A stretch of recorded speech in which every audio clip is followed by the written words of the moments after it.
everyone, this is John Gapinski with GameCoreOnline.com. This video will show us my Tezz post variant that I posted a while back. With a slight modification by the pilot, Kevin Quinn, Kevin replaced a Mycosynth Wellspring with a Mindslaver for a lock win condition. In this game, he's facing Black-Red Zombies in round 1 of Grand Prix Trial Philadelphia. Black-Red Zombies is not a bad matchup as long as you've kept the right hand. It looks like from this hand, from what I can see here, Kevin has kept a pretty strong hand against his opponent. So we've got a turn 2 Blood Artist, getting some aggressive early beats in here against Kevin, but typically you shouldn't be too worried about that happening. You have a lot of recovery spells. Obviously you're running Black Sun Zenith and Curse of Death's Hold, as well as you ramp generally. You got Pristine Talisman and Tumble Magnet to kind of slow your opponent down. So what Kevin wants to do right here is let his opponent overextend into the Black Sun Zenith that I can kind of tell he's holding. So let's see what he does here. Got the Dragon Skull. I believe it's 20 to 18 in favor of the Black-Red Zombie player at this point in the match.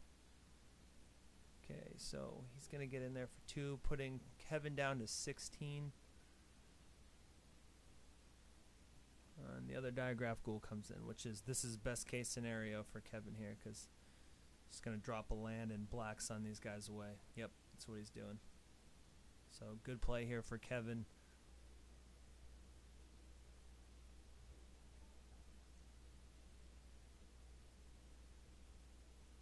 Black Sun Zenith just offers you so much versatility. Like in a situation like right there, Kevin could have opted to Black Sun Zenith for 1, which would have caused him to only lose a singular life to the Blood Artist rather than losing 3 and his opponent gaining 3. Now in this situation, it's early in the game. Kevin's fine. He can take it. It puts him to 13. Not a problem. But when you start to have creatures on the board that potentially also die, or he has more or multiple of the Blood Artist, the last thing you want to do is play something like a Mutilate, which is going to force you to kill everything and potentially kill you. So the important part of what I'm getting at here is quite simply that the more options you have as the control player, the better you're going to be. And I believe that Black Sun Zenith is going to give you the most play options. So here we see Kevin is extending his field. He's got a Solemn Simulacrum that's just come down. His opponent has drawn the Geralf's Messenger.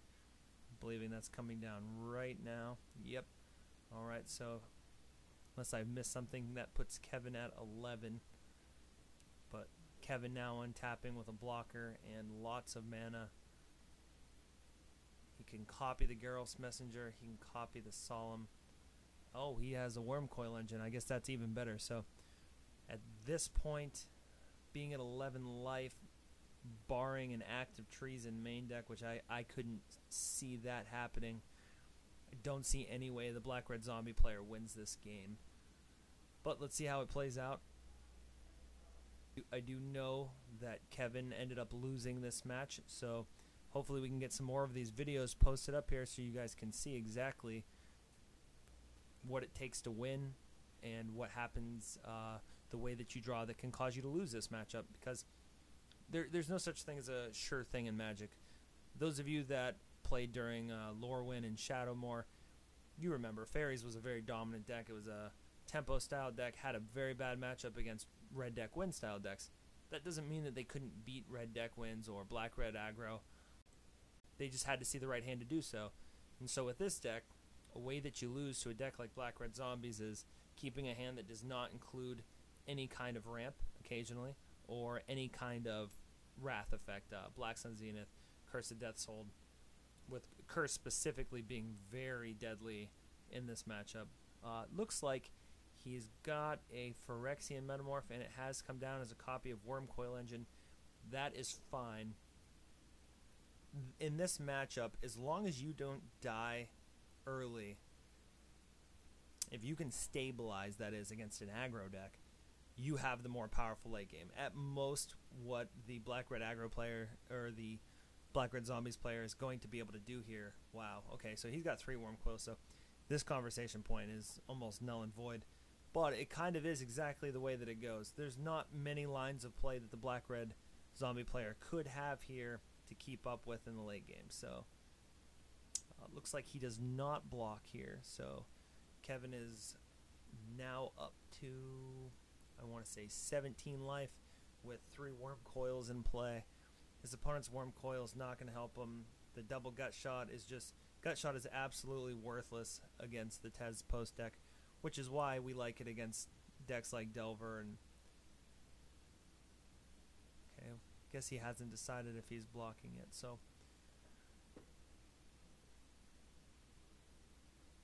okay, so he will block. So Kevin still goes to 17. His opponent will go to 26.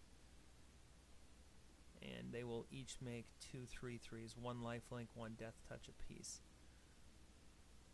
So, like I said, Kevin is very far ahead in this matchup.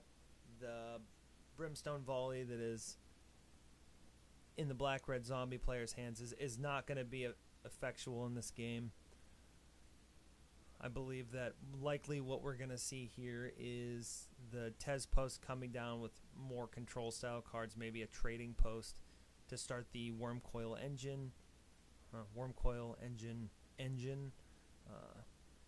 or possibly see a Tezzeret come down.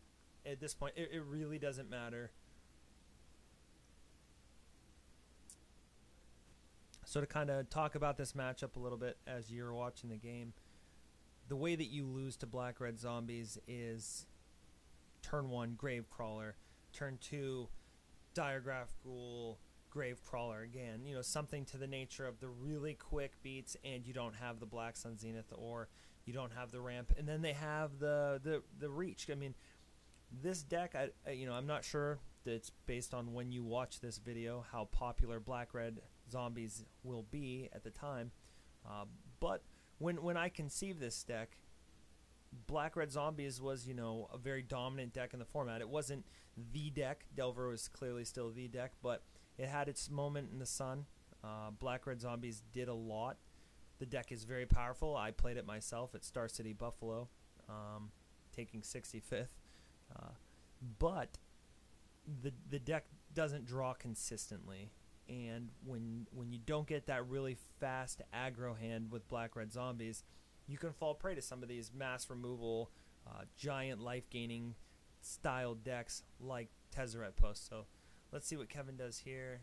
He's going to draw. I believe he has more cards in hand that he has sitting off to the side. So he's just going to go all in. This is the right play because he's going to gain a lot of life here, and that's really all that matters. He just gets out of range of anything the black-red zombies can do. This is Grand Prix Trial Philadelphia that we held at GameCore. But I'd say this matchup pre-board is Tezzeret. It's in the Tezzeret matchup's favor. New players to the deck, they may not realize that because here's the thing. This is a control deck, and as we all know, control decks can potentially be, a little bit more skill-intensive and challenging to play. So until you familiarize yourself with the deck, it's going to be hard to really pass judgment as to the power level of the deck. I mean, you could pick it up and do terrible with it and be like, I hate this deck, it's not so good. But, at the same time, you could also learn to play the deck before you really judge it too harshly and find that, if you're competent and you understand the deck, you can really do a lot of things with it. And the sideboard is very adaptable to a lot of the very popular metagame strategies that are going on right now. I played this deck at the Friday Night Magic Championships at Gen Con. Didn't start off too well, but did finish 18th. So the deck had potential. I didn't feel like any of the matches that I lost I should have lost. I will be putting out a video to kind of give everybody a status report on that, but I didn't want to there's the Miser Mindslaver that Kevin altered the deck with. I don't agree with the main deck Mindslaver. He was piloting the deck, so I didn't want to take that from him. I wanted him to preserve it as much as possible. That's just a bad play on it. The zombie player really should have scooped by now to get on with the next game, because you really never know how long a match is going to take with a Tezzeret trading post. He can really drag the game out. You can gain a lot of life.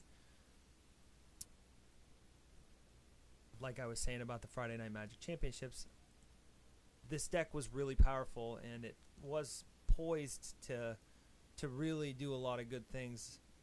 My opponents in my 2 match losses, they had the right answers at the right time. I probably didn't play perfectly. I know that I didn't play perfectly, at least in one of the matches.